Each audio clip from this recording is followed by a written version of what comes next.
And niggas ain't shit news. Welcome back to the Not One of Your Little Friends podcast with Kyle and Constance. I'm Kyle and Constance Carter. And so today, I just wanted this episode to be like what we originally kind of had this podcast for, where, we don't necessarily pre-plan everything. We just have genuine conversations that flow and it become life-changing to us later on.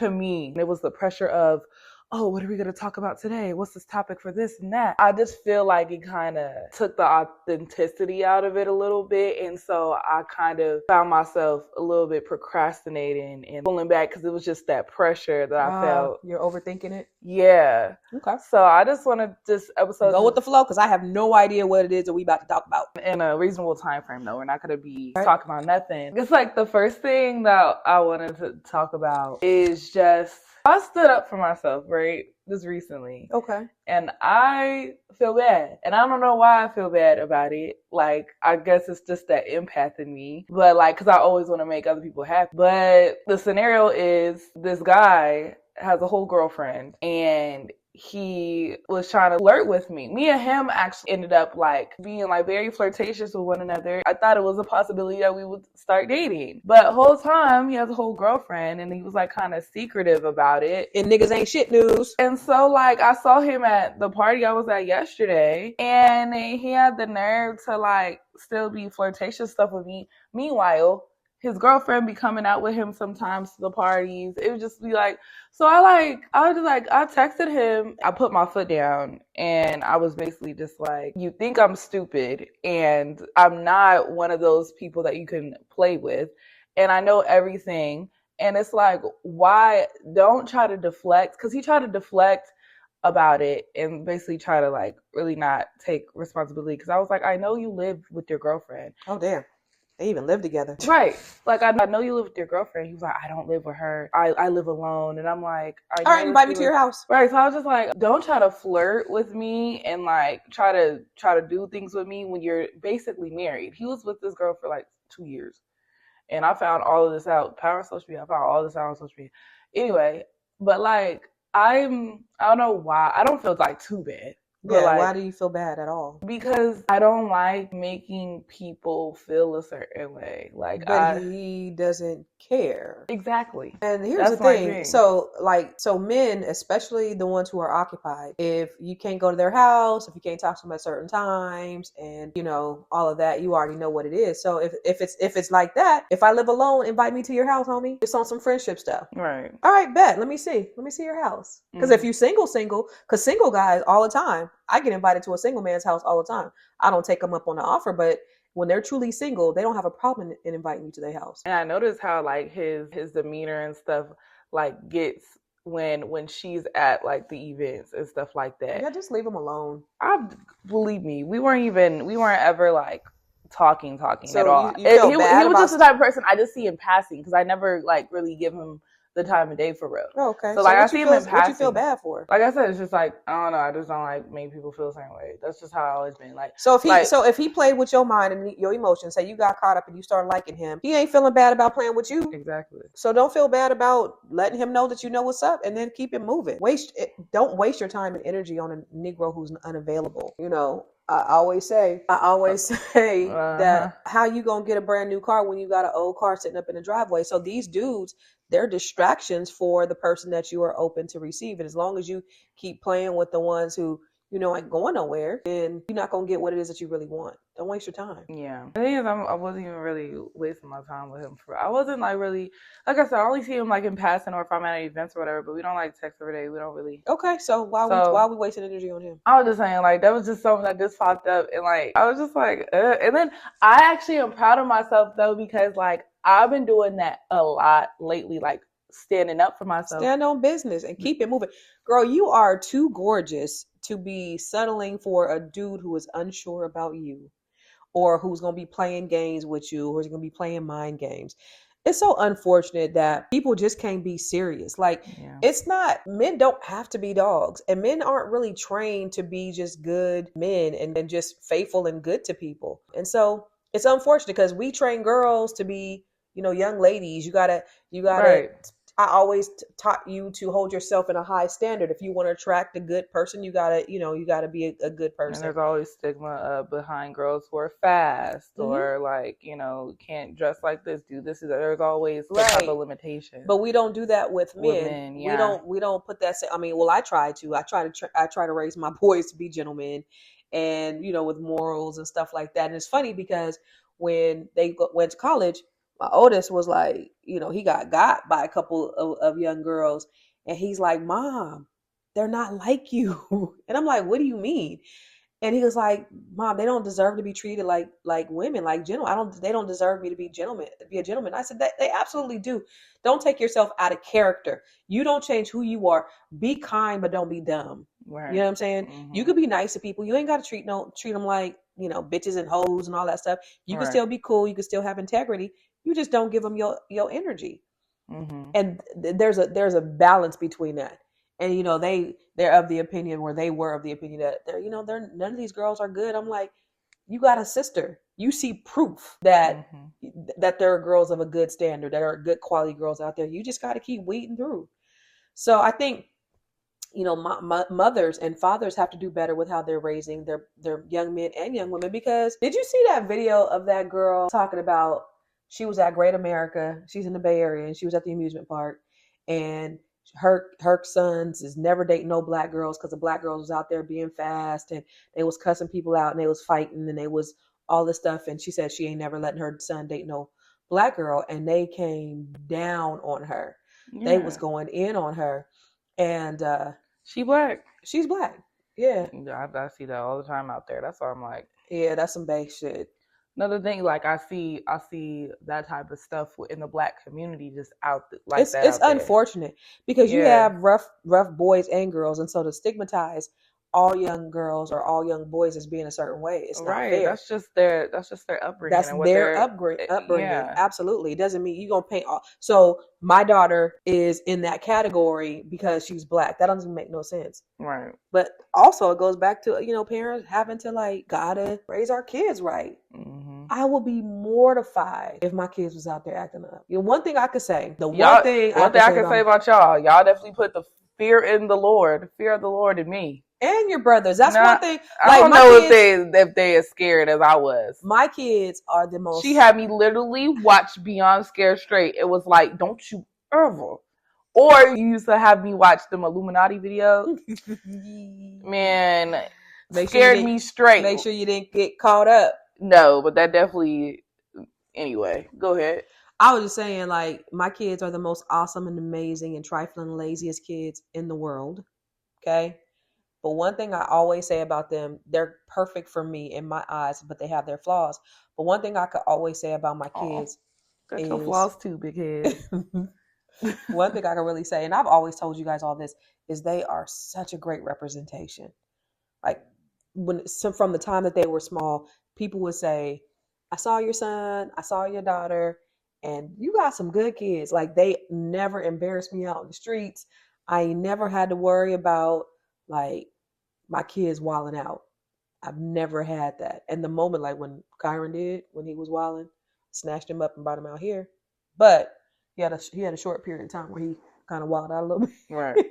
But for the most part, I'm so grateful of that. Now, you guys have your other flaws, or, we all have our flaws. But one thing I can say about you guys is I ain't never had to be called, your kids is out here acting a fool, they causing a riot or whatever. Mm-hmm. So. And we're also the type of kids, the only way you'll see us acting out of character is if it's provoked. Which is very, very rare. Warren, it was provoked. Me, you probably never really seen me go out of character. I've been out of character a couple times before. But it was provoked. Kyron can work on him. But most of the time it has been provoked. Camille, I still ain't never seen him be out of character like that. Camille's pretty perfect. He's the only saved one I got of the bunch. So I always say Camille's the only saved. Oh my gosh, y'all. This camera, I can't wait till we get a production team so we don't have to deal with the ghetto-ness. And we talked about some great things for 10 minutes. And, I'm not going to even try to hurt my brain to even try to talk go back to what, if we end up flowing back to that, we flow back to whatever we were talking about. But I just remember the last thing I touched on, I saw on the video said, I talked about how we were such great kids. On autopilot? Yeah. So the part that cut off is I was just saying that I felt like I was living my life on autopilot, because the reason why I felt so bad about like the situation beforehand that I talked about earlier was the reason why I allowed those things to happen is because I just lived my life, I feel like, on autopilot and not necessarily thinking of myself as like a person, like a person to my standards or to who I actually am. If that makes sense. Like I just, go with emotions instead of, being assertive. That's the thing. You'll never see yourself higher than how you see yourself. You'll never be higher than how you see yourself. So you have to see yourself at a higher standard in order for you to be that. Yeah. Even if you're not that, it's kind of like manifesting that. But even though you are, I'm just saying this for people, like, even if you don't feel like you're at your best, if you see yourself and you envision yourself at your best, then I believe that you could actually be that. Because I don't believe I'm better than anybody at all. Just be your best you. Yeah, it's just like, but not every person is meant to be in your circle, be in your corner. And sometimes, like from the outside looking in, it can definitely look like, okay, what's this person doing here? I remember this person who I was talking to a couple years ago. He said something like, he was like, honestly, I'm kind of like shocked that you're talking to me. I was like, why? He was like, just because like I just don't fit. And he didn't fit. He didn't fit at all. But he was like, because I just feel like I just don't.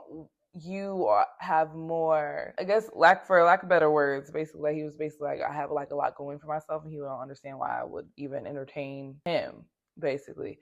And I don't know, I just see myself as human and not the higher standard. But on this chapter of my life now, where I really have to bank on myself now, I have to start holding myself to a higher standard, because I'm all I got really right now. I ain't got no, because I'm actually about to be a full-time entrepreneur now again, guys. And I am scared. I am very scared, but I envision my life a certain way, and I have to start holding myself now to those standards, or it's going to be a repeat of, of how I lived my life before. And so what somebody told me, this is actually what I wanted to kind of get into, what somebody told me the other day. I was just like, I don't know if I could be a full-time entrepreneur again.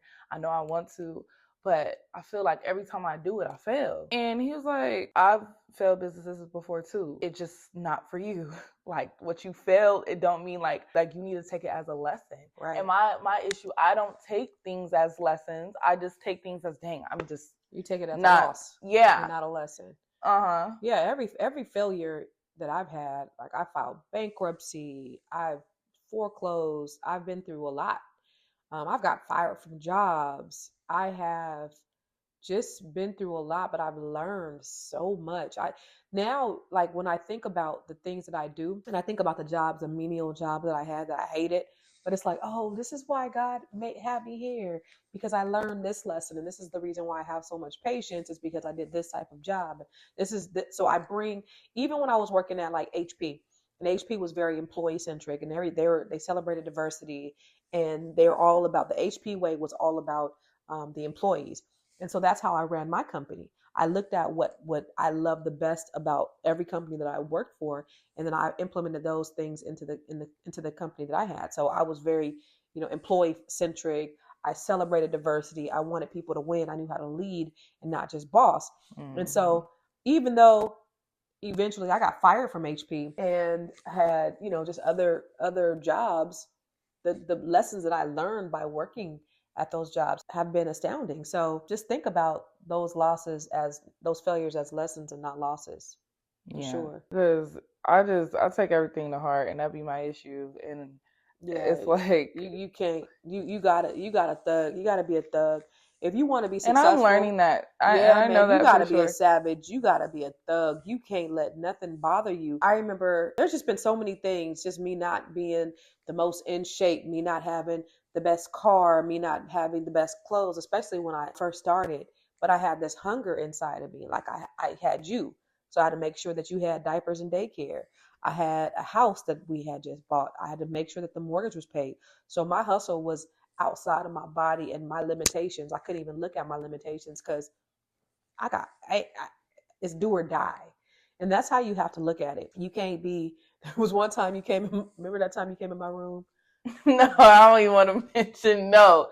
Cause people already probably think I'm already a simp. Like, no. Anyway, you like, girl, you need to muscle up. She came in my room. No, I don't even want to. Why would you even mention this? It was dark. Why would you even? And she came in my room crying. I was at my wit's end. I'm not gonna even tell you what she was crying about, but she came in my room and she was crying. And for me, it was like, what? I was asleep and she came in there crying about something to me that just seemed so remedial. And I was like, but I promise you, I was trying to be empathetic. I was trying to hone my tone in a way that was basically empathetic. Basically what happened was I was crying about my job because I really wanted to get out this job. And so I've been like going real hard in the paint when it came out to my social media, my marketing with real estate and stuff like that. And I really tried so hard on this video, worked very hard to have maybe less, like 100 some views. And so she came in my room. I felt at that point I was at my wit's end. Because I was just like, I just want to get out of there. I need to get my ticket out the ghetto, please. I was like, well, when you're just so sick and tired of just being sick and tired, she worked hella hard. I was banking on this. That was gonna be your ticket out the ghetto. Banking on it. So I come in her room crying, sniffling, and she was like, "What's wrong?" Woke me up, and I'm listening to her. And so it's just not her. And then you're like, I'm trying to muster up in the most empathetic way. And then you were like, girl, you serious? And then you said you were thinking it. You can't believe you said it. Yes, I was thinking it, but I thought I said something different. But then she had the nerve to lie on Facebook.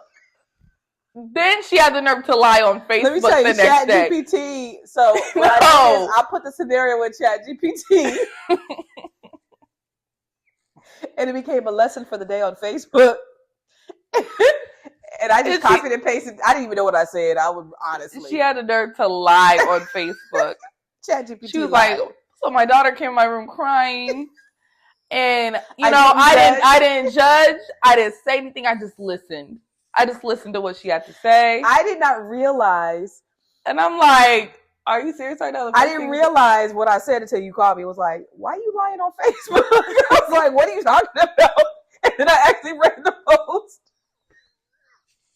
It's like, what? That was ChatGPT. It was a lesson. No, it was because it was the podcast. It was the podcast. And so I wanted to have a podcast based around, I forgot what it was, but it was based on Was I crying? I thought I was crying about our podcast. Was it? No. It wasn't. It was long before that. It was long before that. But anyway, whatever you was crying about, I tried to make it into a lesson on my little show. So that's when ChatGPT came in, because on my podcast, I have ChatGPT. I'll tell ChatGPT what I want to talk about and it'll do my descriptions for me. And so I think that's what it was. That's why, because ChatGPT don't do my posts, but it was a description for the next day of the podcast. Right, but back what we were saying about this entrepreneurship. But I didn't. But when you said, I said, I didn't judge. Just listen. No, what I said. What I said? Are you serious? You can't be serious. Whatever I said, girl, be for real. Yes. I didn't think I said that. I thought I thought that. But I thought I said something a little bit more empathetic towards you. You ever had that? That's why nothing really hurts my feelings anymore. I feel like I could really be an entrepreneur because I dealt with that. But my question is, have you ever had a moment where you were thinking something and you didn't think that you said it, right, but you actually said it. And you didn't know that you said it because you thought you said something else. Mm-hmm. Yeah, that's pretty much what that situation was. But anyway, this person, she wants me to have a job more than anybody, which I understand. I want to have a job more than I want to have a stable income more than anybody. I don't want to be like leeching under my mama at 26. You ain't 30, about to, so 40. You're just gonna be broke. I never leached off you, even when I know, so you won't be. So you ain't got to worry about that.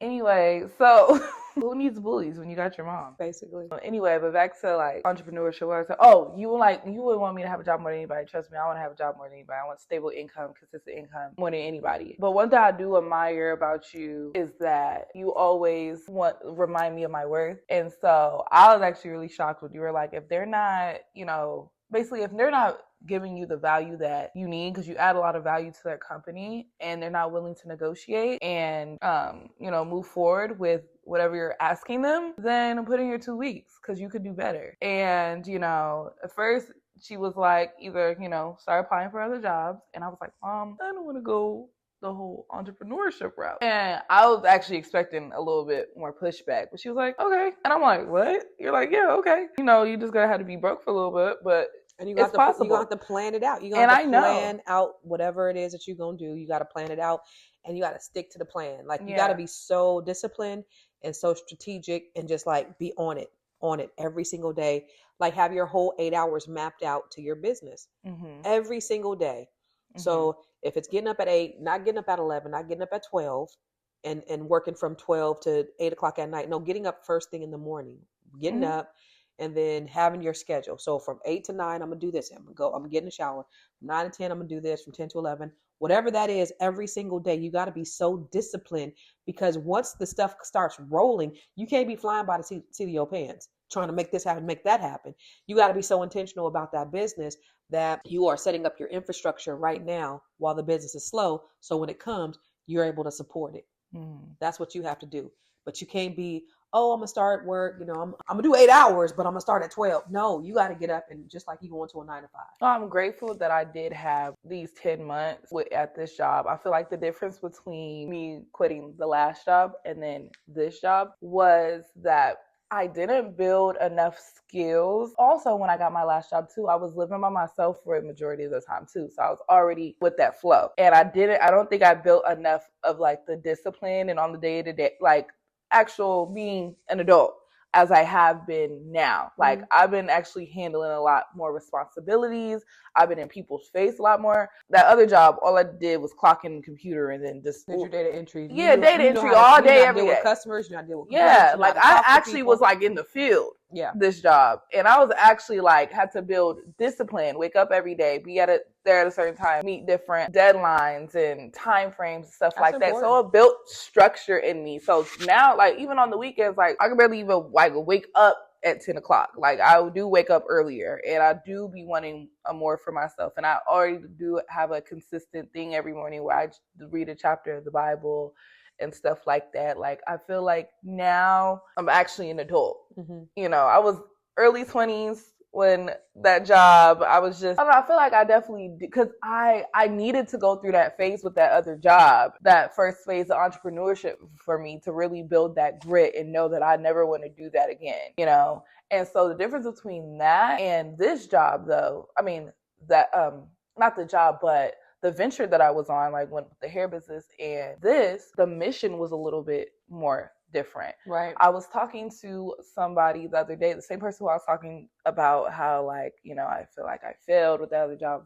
And then he was like, when he asked me, like, what was my purpose behind it? And my purpose behind the first business was actually like financial. Because the reason why I started the hair business, because you had that client who you sold a third house to. You're like, what do you do for a living? She was like, oh, I sell hair. Printing money. She was making a lot of money. And so you called me, you're like, whoa, we're going to do this because, Yeah, she gave me one of her janky distributors. So she didn't give me anything. But anyway, with that, even with that though, like, I have never been afraid to invest in you. I have a credit card right now that I'm still paying off for that investment for you. You know what I'm saying? Yeah. So that was just only like financial, and it wasn't surface, purpose. like kind of surface level. It wasn't really purpose driven.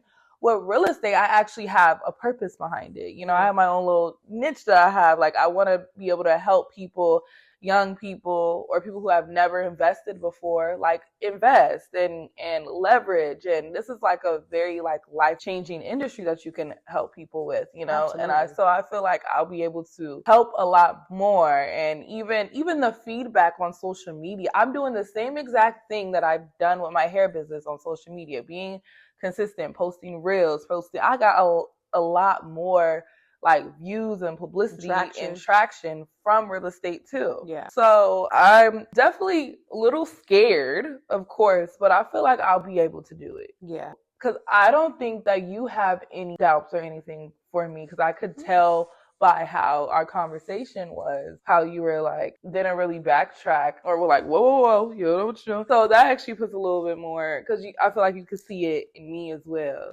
Yeah, I do. It's just a matter of now you just being just super disciplined. And, yeah. And, you know, it's really a reaping and a sowing. Yeah. So whatever you put in, you're going to get out. There's certain things you're going to have to do to get outside yourself. You might have to go out and knock on some doors. You may have to make some phone calls. You might have to do some networking.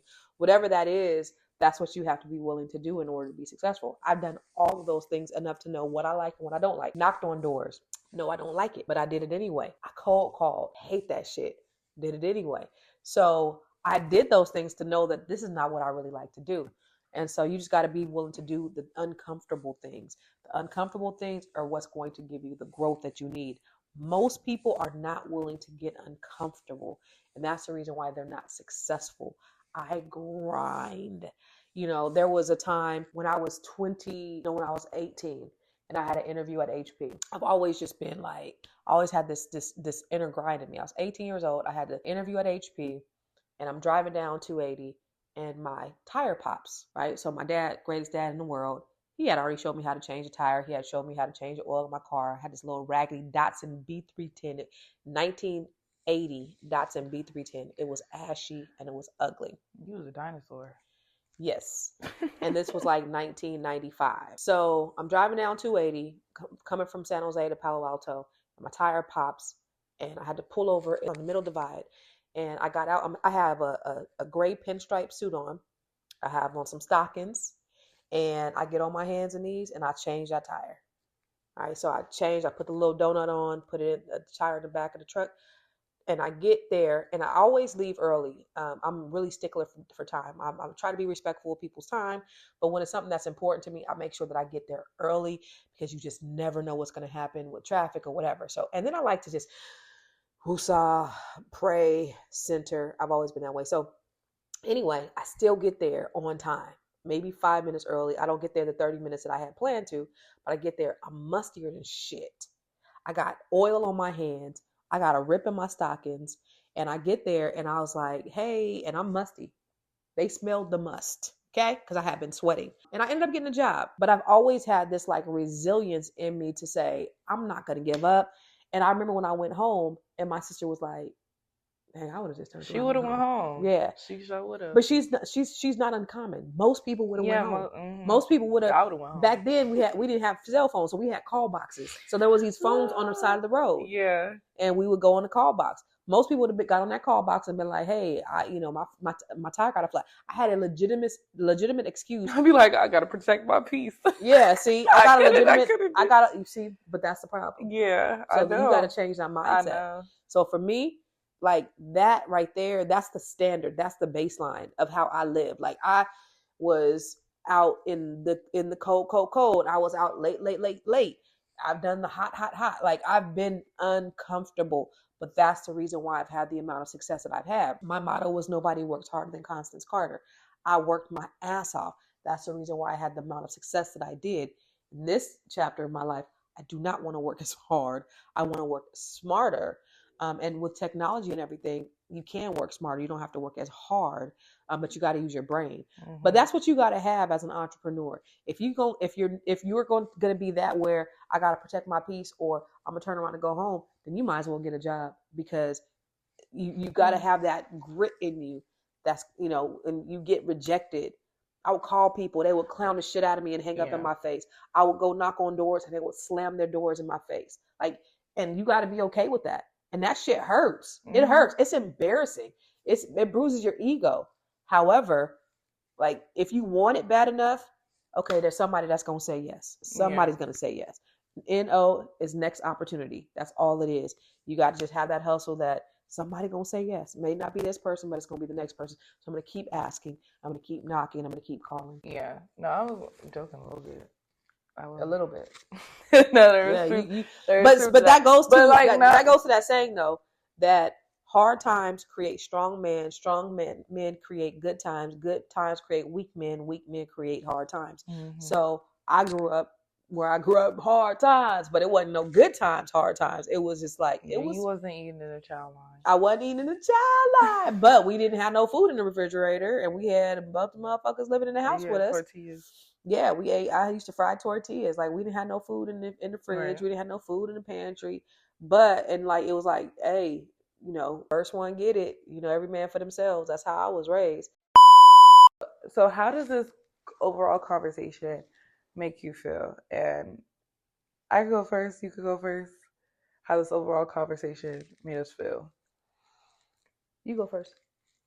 So I feel like this overall conversation made me feel, I guess the word I could say is just reflective. I had to do a lot of reflecting because I am a little bit more on the hot seat, I feel like, because you gave me a lot of instruction and a lot of guidance and things that I need to take in. I'm like, whoa, I have to really internalize this now, and like really now or never. So I'm just like, not that you were like taking shots at me or anything. It was just I just feel like more, dang, I can't even get my words together. That's how flustered I feel. Because it's just like it turned from a oh, you know, you're gonna do all right, so nah, Kyle, it's now or never, or you're going to be a failure. And I'm like, who said that? No, I don't mean it like that. I know I'm not gonna be a failure, but no. But I made you feel like that? No, I'm not saying, don't feel bad about making you feel that way. I need to feel that way so I can be able to have a motivation to be able to do better. That's just this. It ain't gonna be easy. So I know it's not I don't. Be easy. That's my final thought. I don't, in this next journey of your entrepreneurial life, I don't want you to think it's going to be easy. Nothing is going to be handed to you. I ain't got no business to give you. So you're going to have to do it all from scratch. The great thing is you have the internet, you got ChatGPT, Gemini, and all the AI tools that you can use in order to bolster yourself. Yeah. Utilize all of that stuff. You're going to have to get it out the mud like I did in your own way. Mm-hmm. I think I'm going to do great so far. I know you're going to do great. I know you're going to do great because you ain't, if you don't, I'm going to be looking at you like. I feel like what I've been able to accomplish, even by having that job and trying to find time to be consistent and stuff like that, and based on all the traction and stuff I've got from also working, now that I got a lot more time now, I know I'm gonna be a beast because I have a lot more time. I'm already planning my content schedule. I'm planning when we're scheduling to do these things. I'm planning we'll be like, not even this real estate, this podcast. Like, I'm excited with our content journey with this podcast. Like, it's gonna be great because I'm gonna have a lot more time now to be able to do those things. And I feel like my job felt like it was just taking from me, and that's why I just came home drained because I'm just like, it's taking my precious time away. I don't feel motivated. I feel like now it's just that boost because now I have a blueprint. Now I know what's going to work. Now it's time to soar. Yeah. And I'm glad that I have a role model like you. I know it's going to work out because it worked out for you. Yeah. And you're like the greatest role model to even have with that, you know. And also the fact that you just also push me. Like, you're like, you know, Kyle, the world is your oyster. You ain't got no kids. I wish I had her life. Like, I want a life swap. Because I ain't got no kids.